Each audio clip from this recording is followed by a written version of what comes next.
কে কোনো কিছু না করে থাকতে পারি না, পারছি না, এইরকম বোঝাতে বাক্যের গঠনটা হবে সাবজেক্ট যুক্ত ক্যান নট বা যুক্ত ভি ওয়ান।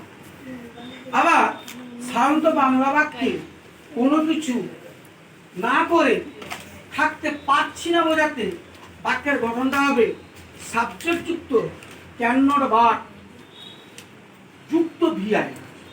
সাবজেক্ট যুক্ত ক্যান নট বা যুক্ত ভিআই। তো একটু উদাহরণ দিয়ে বলি, আমি তোমার সাথে কথা না বলে থাকতে পারি, আমি এই বইটা না পড়ে থাকতে পারি, আমি এই বইটা না পড়ে থাকতে পারছি না, থাকতে পারছি না, আমি ইংরাজি না শিখে থাকতে পারি না, বা আমি ইংরাজি না শিখে থাকতে পারছি না। তাই কোনো কিছু না করে থাকতে পারছি না, কোনো কিছু না করে শিখতে পারছি না, কোনো কিছু না করে বলতে পারছি না, এইরকমই অর্থ।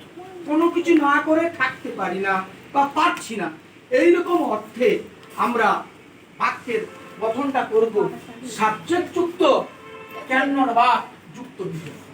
তাহলে কোনো কিছু না করে থাকতে পারি না অর্থে আমরা এই সূত্রটা ব্যবহার করব। তাহলে সাবজেক্ট যুক্ত ক্যান নট বা যুক্ত ভিআই। আর কোনো কিছু না করে থাকতে পারছি না অর্থে আমরা এই সূত্রটা ব্যবহার করব সাবজেক্ট যুক্ত ক্যান নট বা যুক্ত ভিআইএনজি। আবার কোনো কিছু না করে থাকতে পারছিলাম না যখন বলবো তখন এই সূত্রটা ব্যবহার করব সাবজেক্ট যুক্ত পুনর্বার যুক্ত ভিওয়ান। আবার কোনো কিছু না করে থাকতে পারছিলাম না বললে তখন এই সূত্রটা ব্যবহার করব সাবজেক্ট যুক্ত পুনর্বার যুক্ত ভিআইএনজি। বুঝা গেল সূত্রটা? তাহলে উদাহরণটা কি, কোন কোন ক্ষেত্রে আমরা এরকম সূত্রগুলো ব্যবহার করব? আমি তোমাকে না দেখে থাকতে পারি, আমি তোমাকে না দেখে থাকতে পারি না, আমি তোমাকে না ভালোবেসে থাকতে পারি, আমি তোমার সঙ্গে ফোনে না কথা বলে থাকতে পারছি না, আমি এই বইটা না পড়ে থাকতে পারছি, আমি এই বইটা না পড়ে থাকতে পারি না। এই পারি না অর্থে কিন্তু তোমরা ব্যবহার করবে সাবজেক্ট যুক্ত ক্যান নট বা যুক্ত ভিওয়ান। আর পারছি না অর্থে ব্যবহার করবে সাবজেক্ট যুক্ত ক্যান নট বা যুক্ত ভিআইএনজি। একটু উদাহরণ দিয়ে বলি, তাহলে আমি তোমার সাথে কথা না বলে থাকতে পারি না। বলো তো প্রথমে কাকে বসাবো? সাবজেক্ট। তাহলে সাবজেক্ট এখানে কে বসবে? আমি। আমি কি? আই। তারপর কাকে বসাবো? ক্যান নট বা। তাহলে আই ক্যান নট বা। তারপর কাকে বসাবো? কাকে বসাবো? না ভিওয়ান। তাহলে কথা বলা ইংলিশটা কি? টক বা স্পিক।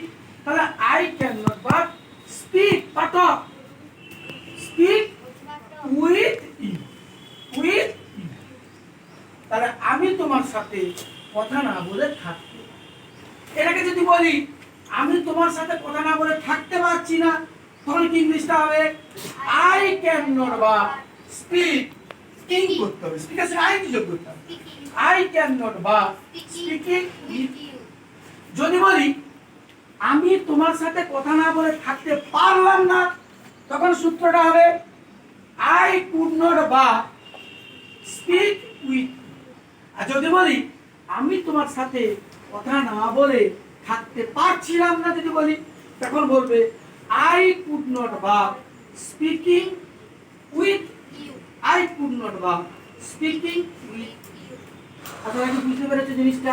তাহলে কোন কোন ক্ষেত্রে আমরা এরকম সূত্র ব্যবহার করব ক্যান নট বা কখন ব্যবহার করব? কোনো কিছু করে, কোনো কিছু না করে থাকতে পারি, কোনো কিছু না করে থাকতে পারি, কোনো কিছু না করে থাকতে পারছি না, কোনো কিছু না করে থাকতে পারছিলাম না, এইরকমই ক্ষেত্রে আমরা ব্যবহার করব সাবজেক্ট যুক্ত ক্যান নট বা যুক্ত ভিওয়ান। আবার সাবজেক্ট যুক্ত ক্যান নট বা যুক্ত ভিআইএনজি। আবার সাবজেক্ট যুক্ত কুড নট বা যুক্ত ভিওয়ান। আবার সাবজেক্ট যুক্ত কুড নট বা যুক্ত ভিআই।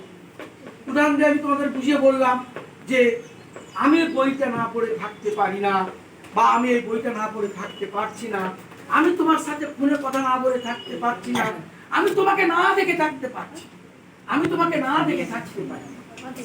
এইরকমই ক্ষেত্রে বাক্যের গঠনটা এই সূত্র।